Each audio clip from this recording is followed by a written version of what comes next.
जय भोजपुरी रउआ लोग से एगो निहोरा बाकी लाल रंग के सब्सक्राइब बटन के दबा के भोजपुरी फैंस क्लब से जुड़ जाए जा और ये घंटी वाला बटन के दबा के भोजपुरी के सब जानकारी बिल्कुल फ्री में मोबाइल पे पाई जा।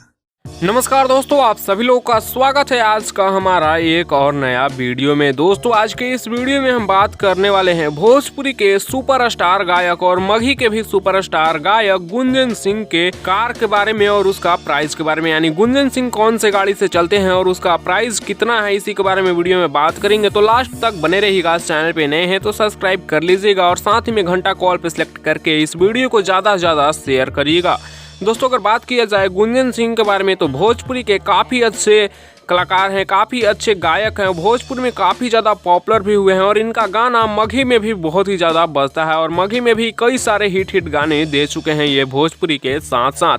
अगर बात कर लिया जाए गुंजन सिंह के गाड़ी के बारे में तो दोस्तों गुंजन सिंह के पास फिलहाल फॉर्च्यूनर है टोयोटा का, जो कि काफ़ी ज़बरदस्त गाड़ी है। दोस्तों बता दें कि टोयोटा फॉर्च्यूनर जो इनके पास है उसका प्राइस लगभग 52 से 55 लाख रुपए है। जी हाँ दोस्तों, 52 से 55 लाख रुपए टोयोटा फॉर्च्यूनर का यूज करते हैं गुंजन सिंह जी। वैसे गुंजन सिंह जी का आपका कौन सा फेवरेट गाना है, आप लोग अपना राय नीचे कमेंट्स में जरूर दीजिएगा। इस वीडियो में इतना ही, मिलते हैं नेक्स्ट वीडियो में नए अपडेट के साथ। बने रहिएगा आप हमारे चैनल के साथ।